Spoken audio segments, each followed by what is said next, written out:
you could look inside your own thought process, your own attitudes towards life generally, your feelings towards other people and yourself, and find out what kind of thoughts and expectations you regularly indulge in.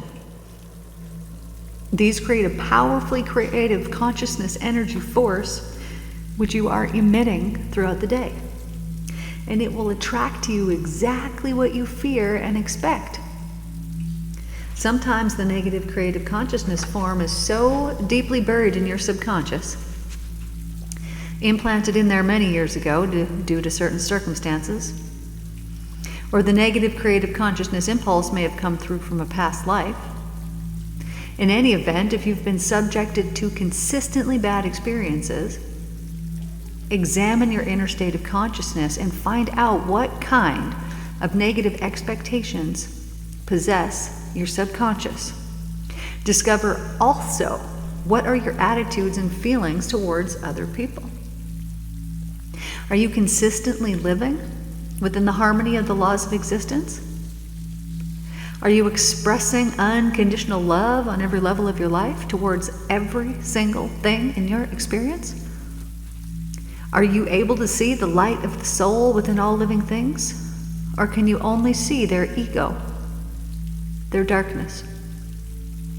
Do you realize that for the people whom you may reject or criticize, I, the Christ, have the highest love and compassion for them at all times? Whom you may be rejecting, I am radiating to them my unconditional love. When you fully realize and accept and understand that in every learning session in your school on earth, you always have access to the divine loving intelligence which resolves every problem in the perfect way, you are then lifted beyond the reach of panic and pain, and you solve your problems swiftly and smoothly, and realize that your own store of wisdom and knowledge are being increased in many ways. In this way, do you evolve on every level of your being. Now, when we examine our mind and we look into the subconscious and we see what's buried there, there can be many, I'll say, wounds that affect the person currently. I'm going to give you a few examples of these from some older clients that I had that would have been in their 60s, 70s, and 80s. And so these clients were carrying around with them, one of them, it was anger. And they didn't even come to me for anger, but they were carrying it around with them. And this all stemmed from something that happened to them when they were in infancy. And after their session of resolving something that you would yourself, if you were looking at it from the outside in, you would think was nothing of significance, not able to have something that they had wanted when they were little, all led to that some 80 years later. Now, the person nearly in their 70s felt completely unlovable their whole life, and they didn't know why. They were their parents' favorite. They were chosen. They themselves thought, like outwardly, this doesn't make any sense. But yet they had this feeling that they had always had, and they couldn't explain it. Till we went back in time and regressed back to infancy, when another sibling, who was more than likely jealous of them, was speaking some hateful words over them. They were so little they didn't even know what was actually being said, but they could feel it, and they knew it wasn't good. And they took that on, and they carried it with them for the entirety of their life until that day that they came and saw me. Now, many times we carry these things and we have absolutely no idea where they come from, and so we explain to ourselves, that's just me, that's just normal, other people must feel this way, and we tell ourselves these things that are completely untrue. Because who you actually are, is this glowing white ball of light, this beautiful pure soul that has never sinned a day in their life, because sin isn't real, it's an earthly thing, and so the soul can't sin. But the ego can act out of egoic tendencies and cause other people pain, and this is what other people here on earth deemed as sin, because they didn't like it. But yet, if you were to look at your life, I'll bet other times when people have allegedly sinned and caused pain on you, that their alleged sinning if you overcame it, was something that gave you great strength and allowed you to step into your power and become more fully you. So I understand when they say there's truly nothing to forgive, because there's not. It all works for us when we believe this. Now, buried deep in our subconscious mind is also all of our past lives. And when we examine our past lives and we really go in there, which I don't do that too often to myself, I've probably seen, 15 or 20 of them, just because of what I do. But I don't go around digging and looking for harsh, hard things. However, once in a while, one of them will just come to me. And the past few months, as this has been happening, I have gained immense power from it, because I realized who I was in another life, and upon realizing that, I can actually feel the power integrate into my energetic system through that remembrance. And you might have something very similar, that let's say when you're listening to something or when you get into a deep meditation, all of a sudden you have something go in deeper, a deeper remembrance of something or a deeper understanding of something. This is what I'm talking about when we remember something, but then we get a deeper essence of our own power that is gifted then back to us, and we feel different from that moment on. But here's the thing, you get so used to your new normal, you don't remember what it was like. Let's say that you for some point in time you weren't able to see, and then all of a sudden you could see. Are you going to go back and think about those old days and truly remember what it was like when you couldn't? No, you're not.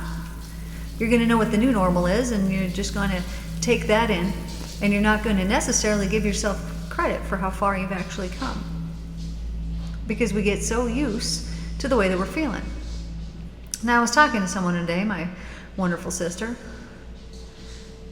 one of them, and she said something, I really thought I was open-minded, and I really thought I was questioning everything until somebody brought something up to me the other day, and I realized, wow, I guess I haven't actually been questioning everything.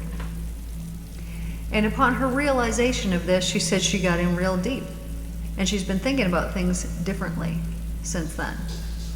Sometimes things will just hit us one day, and it could have been something we've heard 15,000 times before, but it'll be said so eloquently, or in a perfect day when the astrological alignment is just right, or after you've done a lot of inner work and the time is now for this awareness to be made aware of, whatever it is. But somebody could say something to us and it will impact us and it will hit us, and from that moment forward, things have changed and things are different.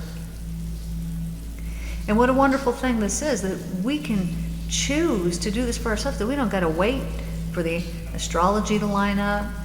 We don't got to wait for ourselves to be done doing this over there or done doing that over there, or before we complete this or start that thing, whatever. We don't got to do nothing. We don't got to wait a single second to start improving the world. And the way that you improve the world is by improving yourself. And you can do that right now. You can do that today. So one of the best things that you can do is ask yourself these questions. Am I consistently living within the harmony of the laws of existence? I'll bet that the answer is no, because we all got some work we need to do. But I bet you're way closer now than you were a year ago, than you were even 3 months ago. I bet that's right. Are you expressing unconditional love on every level of your life towards every single thing in your experience? I hope you are, but I bet you're not. I bet that there's things that you still judge, whether that just be yourself, your home, the items in your home, the people that come around, little thoughts that you have. You think, oh, I like this person, but. Anytime that you add a little but into whatever it is, that's the real answer that's coming out. That's the real truth that wants to come out. And maybe you need to examine your mind and look and see, where could I be more loving? The other night we're all sitting outside, and I said, do you guys ever just wonder how you could show more love in the world? And everybody kind of gave their answer. Well, I think I already am. I do this, I do that. Yeah, I do this, I do that. It's like, well, no, the question was, how could you show more? It's not what are you already doing, but how could you show even more? And I think that's a really good and deep and profound question that you can ask. Because there's no wrong answer, man. I mean, you could say, well, now I'm giving myself, 5 more minutes of meditation today. That's loving. That's giving more love out in the world. It really doesn't matter what your answer is, as long as there's something that feels good, something that benefits, you're on track. Are you able to see the light of the soul within all living things? Or can you only see their ego drive and their darkness? Let's say that you're pretty good at it, and so maybe 50% of the time you're like, yeah, 50% of the time I see their light, 50% of the time I see their darkness.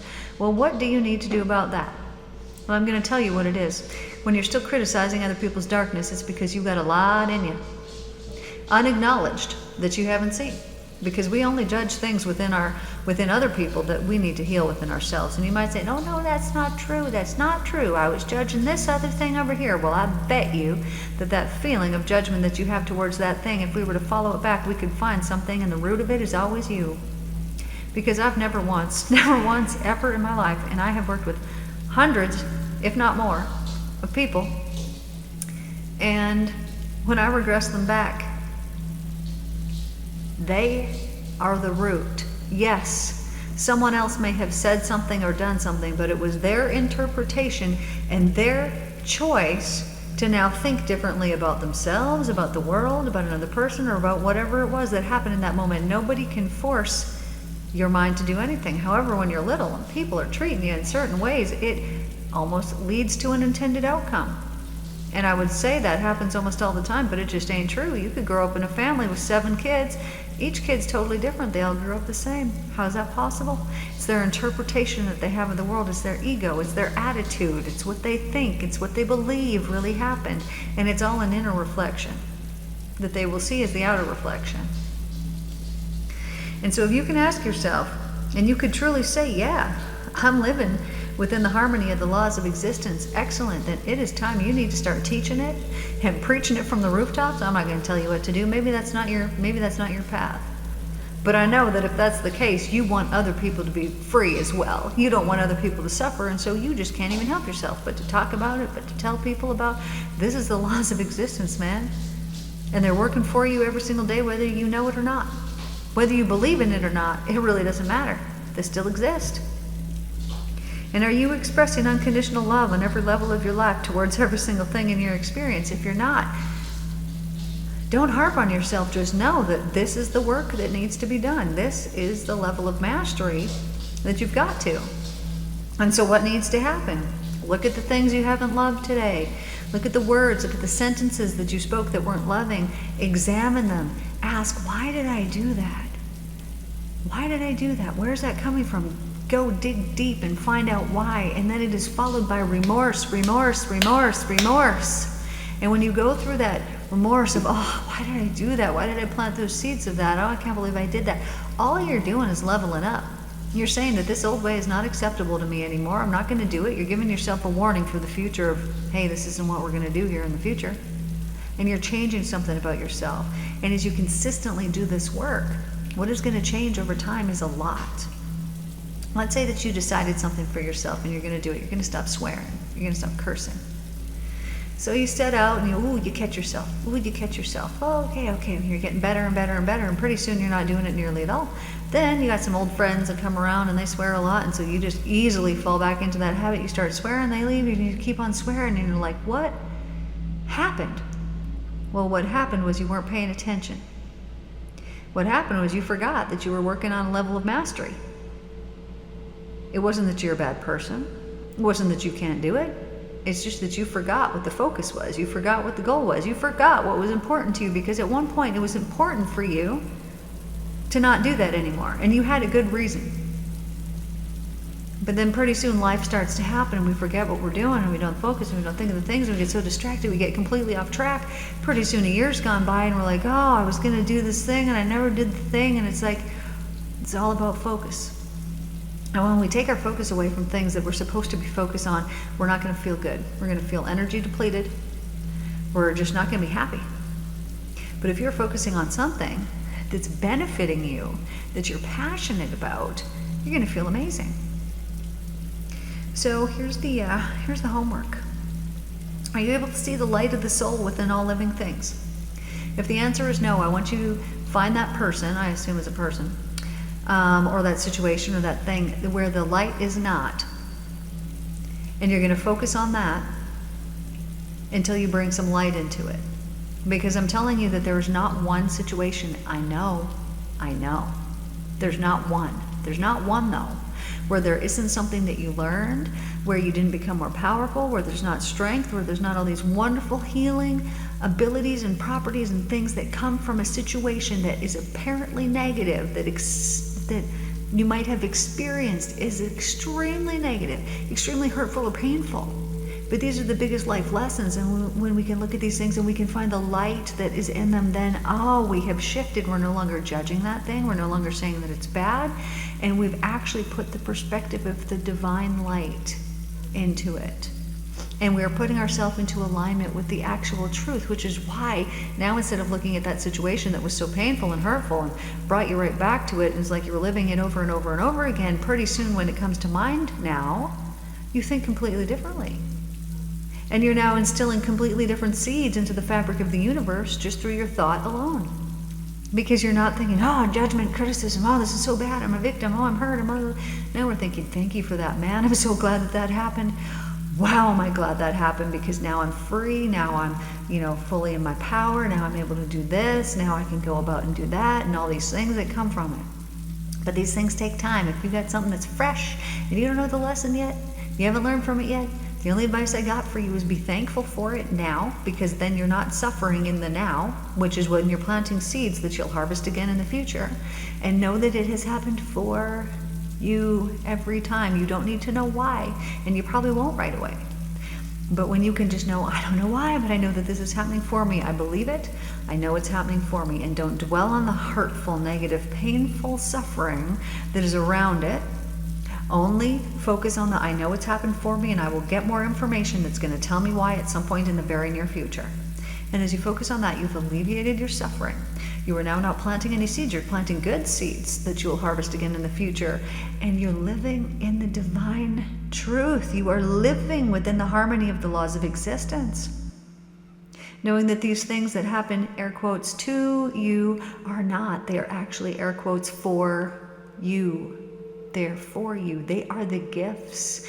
And sometimes it appears like a box full of darkness. I'm telling you, man, that's what happened in my life. However, pretty soon you get to the point where you stop planting those seeds, and you don't need to learn the hard way. You don't need to learn that way anymore. And so you learn differently, and then you're not getting boxes full of darkness.